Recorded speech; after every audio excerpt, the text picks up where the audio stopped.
Everyone, आप सभी का स्वागत है हमारे सुपर जीनियस एकेडमी में। आई होप कि आप लोग अच्छे होंगे।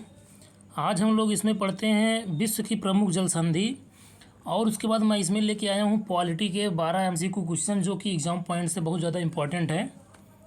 तो हम लोग स्टार्ट करते हैं विश्व की प्रमुख जल संधि। चलिए देखते हैं। सबसे पहला क्वेश्चन जो है आपके सामने दिख रहा होगा।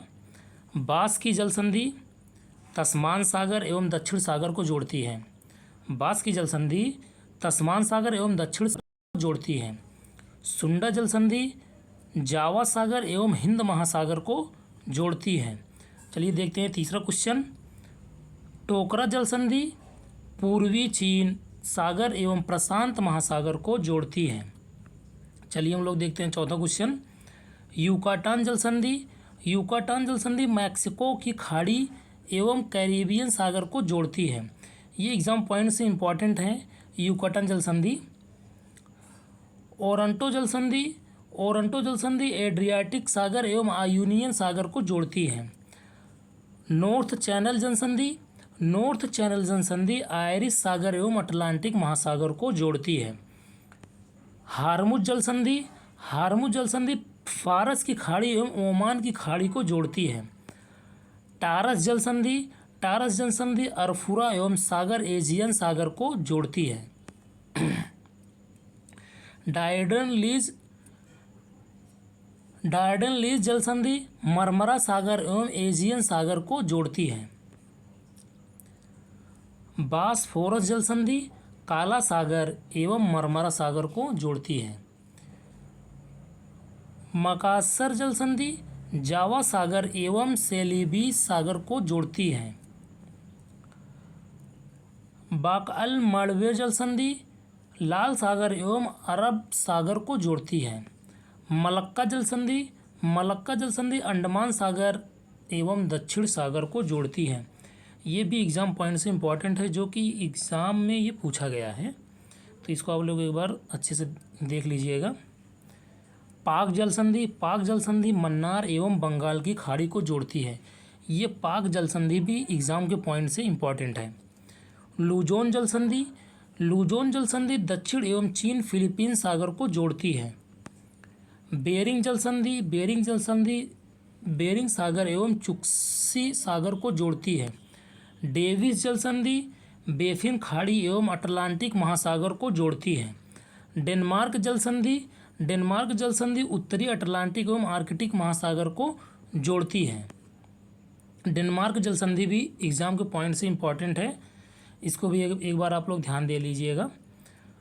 डोवर जल संधि इंग्लिश चैनल एवं उत्तरी सागर को जोड़ती है। ये भी इंग्लिश चैनल एवं उत्तरी सागर को जोड़ती जो है डोवर जल संधि, ये भी एग्ज़ाम के पॉइंट से इम्पॉर्टेंट है। हडसन जल संधि हडसन की खाड़ी एवं अटलांटिक महासागर को जोड़ती है। हडसन जल संधि भी एग्ज़ाम के पॉइंट से इम्पॉर्टेंट है। जिब्राल्टर जल संधि भूमध्य सागर एवं अटलांटिक महासागर को जोड़ती है। जिब्राल्टर जल संधि भी एग्ज़ाम के पॉइंट से इम्पॉर्टेंट है। कोरिया जल संधि जापान सागर एवं पूर्वी चीन सागर को जोड़ती है। मैगेलन जल संधि प्रशांत महासागर एवं अटलांटिक महासागर को जोड़ती है। चलिए हम लोग अब स्टार्ट करते हैं राज्य व्यवस्था पॉलिटी, जो कि 12 महत्वपूर्ण क्वेश्चन मैं लेके आया हूँ। नंबर 1, भारत के राष्ट्रपति के विरुद्ध महाभियोग कौन लगा सकता है? नंबर ए संसद, बी उच्चतम न्यायालय, सी प्रधानमंत्री, डी मंत्रिमंडल। तो पहले का क्वेश्चन क्या हो जाएगा? बी उच्चतम न्यायालय। दूसरा देखते हैं। किसी व्यक्ति के प्रथम बार कार्यकारी प्रधानमंत्री के रूप में पदभार संभाला, तो उसमें कौन हो जाएगा? ए सरदार पटेल, बी गुलजारी लाल नंदा, सी TN पाई, डी कामराज। तो इसमें हो जाएगा TN पाई। और चलिए देखते हैं तीसरा क्वेश्चन। भारतीय संविधान में नीति निर्देशक तत्व लिया गया है, आप लोग को तो पता होगा ये। तो तीसरा क्वेश्चन में पहला क्या हो जाएगा? संयुक्त राष्ट्र अमेरिका संविधान, बी ब्रिटिश संविधान, सी आयरलैंड के संविधान, डी ऑस्ट्रेलिया के संविधान।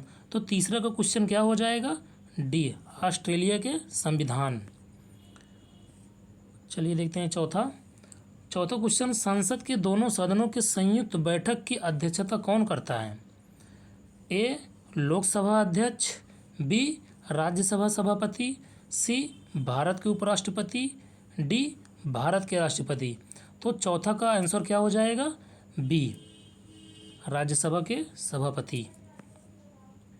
पांचवा देखते हैं हम लोग, पंचायती राज के चुनाव में खड़े होने के लिए एक व्यक्ति की आयु होनी चाहिए, क्या होनी चाहिए?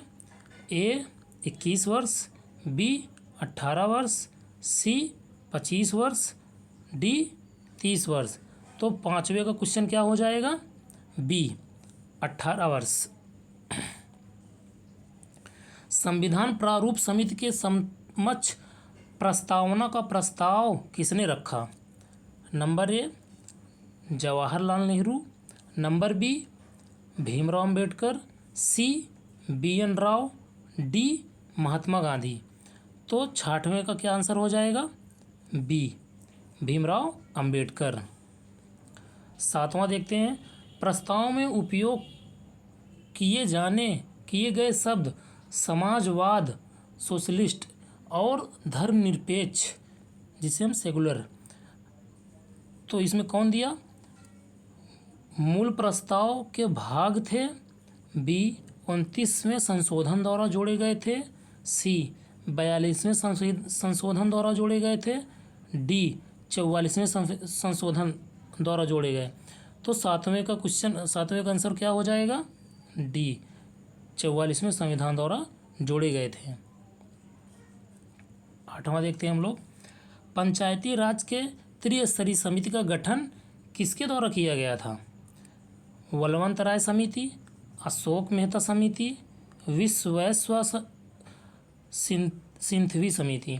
तो आठवें का आंसर क्या हो जाएगा? बी अशोक मेहता समिति। निम्नलिखित में से किससे राष्ट्रपति नहीं नियुक्त करता है? प्रधानमंत्री, उपराष्ट्रपति, सर्वोच्च न्यायालय के न्यायाधीश, उच्च न्यायालय के न्यायाधीश। तो 9 का आंसर क्या हो जाएगा? 9 का आंसर हो जाएगा बी उपराष्ट्रपति। राष्ट्रपति को शपथ कौन दिलाता है? सर्वोच्च न्यायालय के मुख्य न्यायाधीश, प्रधानमंत्री, उपराष्ट्रपति, लोकसभा अध्यक्ष। तो 10वें का आंसर क्या हो जाएगा? बी प्रधानमंत्री। चलिए देखते हैं 11 नंबर, संघ लोक सेवा आयोग के अध्यक्ष कौन नियुक्त करता है? नंबर ए राष्ट्रपति, बी प्रधानमंत्री, सी गृह मंत्री, डी इनमें से कोई नहीं। तो 11 का आंसर क्या हो जाएगा? बी प्रधानमंत्री। चलिए हम लोग 11 देखते हैं, भारत में किस तरह के प्रजातंत्र की व्यवस्था की गई है? प्रत्यक्ष, अप्रत्यक्ष, प्रत्यक्ष और अप्रत्यक्ष दोनों, तीनों में से कोई नहीं। तो इसका आंसर आप लोग बताइए हमारे कमेंट में। और आप लोग को ये वीडियो अच्छा लगा होगा तो ज़्यादा से ज़्यादा हमारी वीडियो को शेयर करिए और सब्सक्राइब करिए। आई होप कि ये वीडियो अच्छा लगा होगा। Thank you for everyone.